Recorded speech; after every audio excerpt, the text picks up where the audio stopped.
earliest artistic formations, unique to computers, are today immediately recognisable: video games. Their significance as an artistic formation, however, is rarely discussed sincerely in public. As with the internet, the history of video games begins in universities in the 1950s, with the first computer game, Noughts and Crosses, produced in 1952 by the University of Cambridge in Britain, and the second, Tennis for Two, produced by the US's Brookhaven National Laboratory in 1958. With the advent of arcade machines in the 70s, home computers in the early 80s, and the encroachment of video game consoles over both decades, beginning with the release of the Magnavox Odyssey in 1970, a dedicated audience for these games formed, largely among the young. Whilst even today, gaming is by no means a truly dominant artistic form, only 11% of the US's population playing video games daily by even 2016, it has played a fundamental role in shaping socio-ludic culture.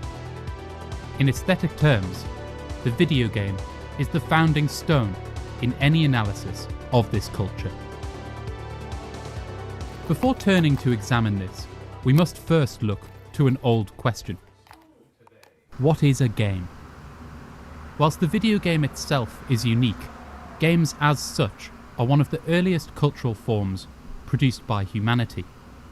The earliest example of a board game, themselves an advanced form of the medium, is of ancient Egyptian origin and dates from around 3100 BC.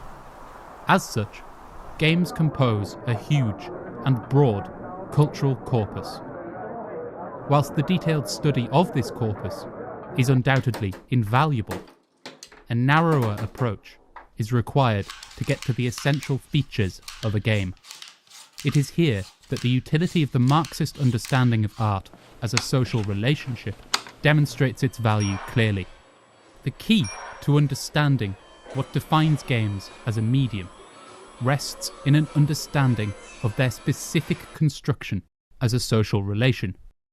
This can be simplified to two essential characteristics: the aesthetic form of game mechanics and roleplay.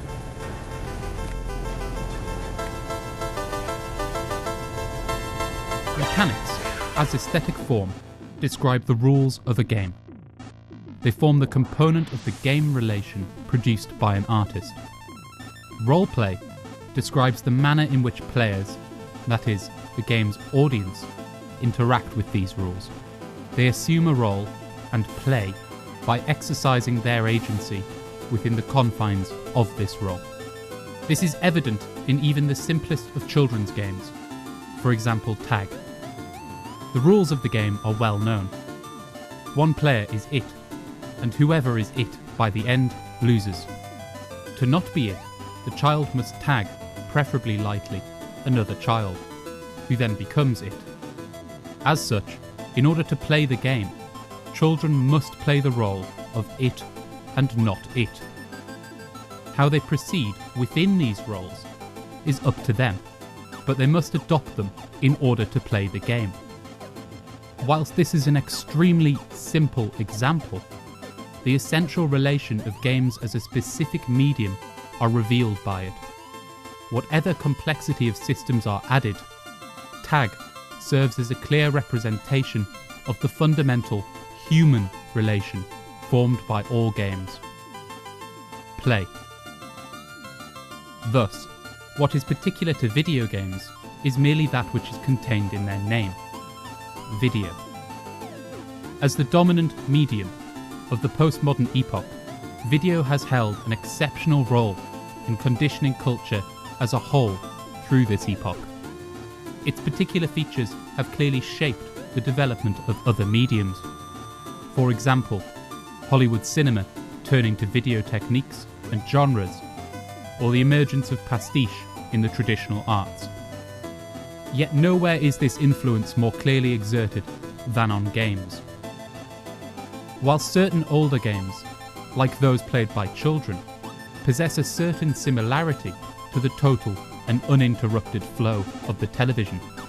Their rules are more often concerned with the slow-paced moving of pieces and cards, especially where concerning more complex mechanical systems. Contrary to this, video games place play in the context of a medium based upon a ceaseless flow of images, and consequently, their characteristics as games are shaped by it. Mechanics increasingly come to form rules which best engage this sense of image flow to suit the medium. Whilst not all games bow to this flow absolutely, for example, Spreadsheet Manager 2000 and whatever, generally, genres which best evoke movement in play, war games, platformers, action titles, dominate the medium. Postmodern hegemony, and particularly the dominance of video, have thus produced a new form of game based upon their premises. This much is evident. What is less clear is that by the production of this new form of game, certain elements of video as a whole found room to develop.